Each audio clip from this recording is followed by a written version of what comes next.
खुलुमबाय नमस्ते नमस्कार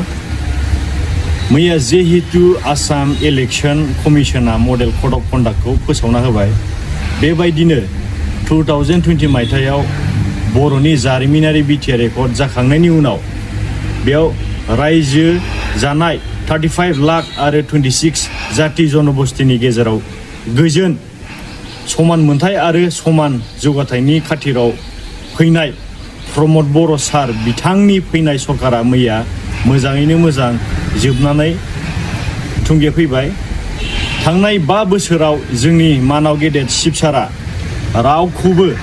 धोरोम जाति ए क्लास बी क्लास बाहायालासे जोंनि हालामनि थाखाय गोजोन खौसेथिखौ आरो जौगाथायखौ लाबोना होफैबाय बिटिआरनि गासैबो डिपार्टमेन्टआव मोजां फ्लेगशिप स्किम्स लाइक इभेन्ट्स जेरै बड'लेण्ड CM काप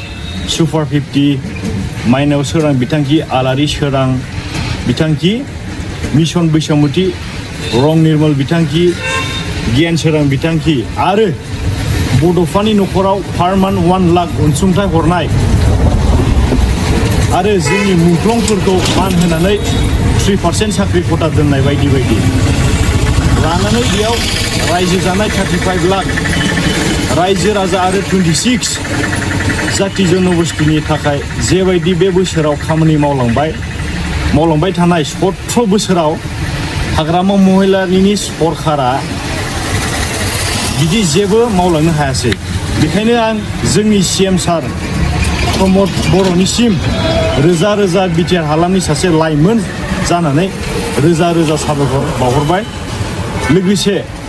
फैबाय थानाय बिसायख'थियाव जोंनि गासै लाइमोन आरो रायजो राजाफोरनिसिम मोनसेल' आर'ज थागोन गोजोन खौसेथि आरो समान जौगाथायनि थाखाय फैगौ बिसायख'थियाव प्रमद बर' सारखौ